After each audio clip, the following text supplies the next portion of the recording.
Paramashivoham. Om Nithyananda Paramashivoham.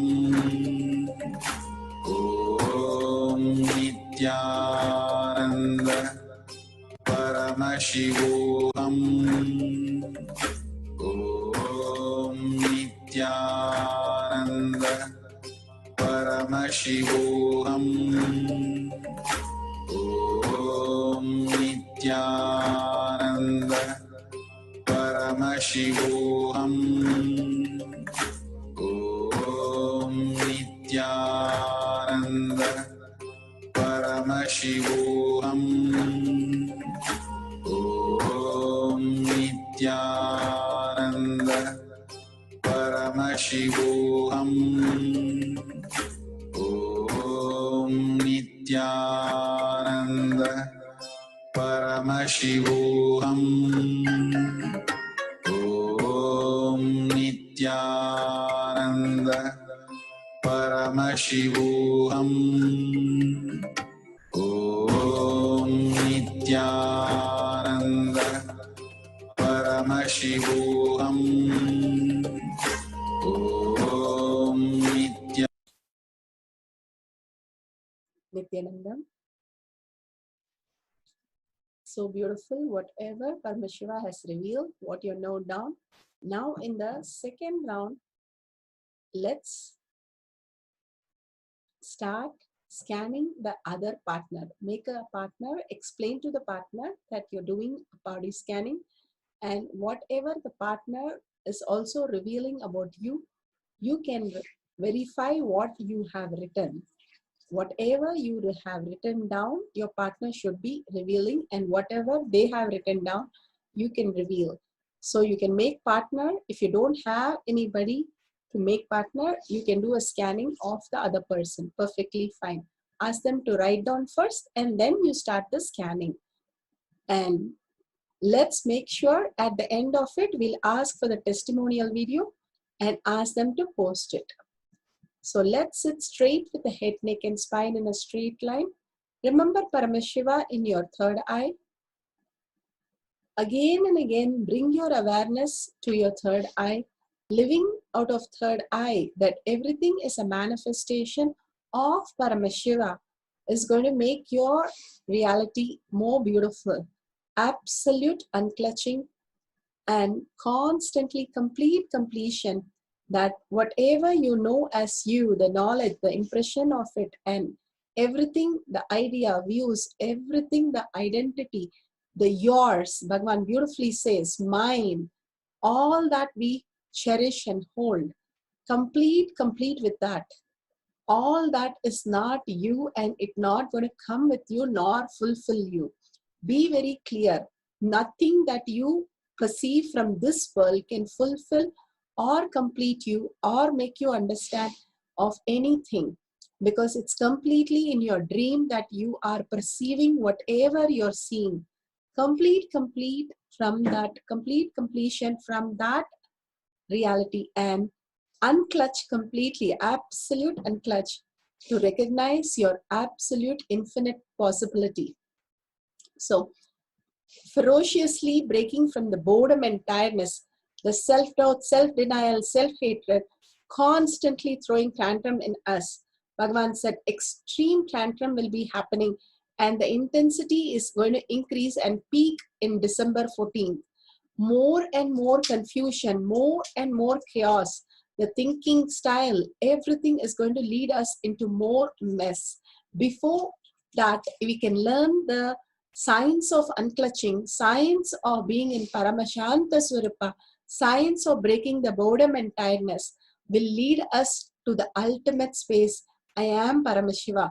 The simple integrity and simple obedience to the Guru is the only thing we need to hold. Surrender and ask Bhagavan for your help.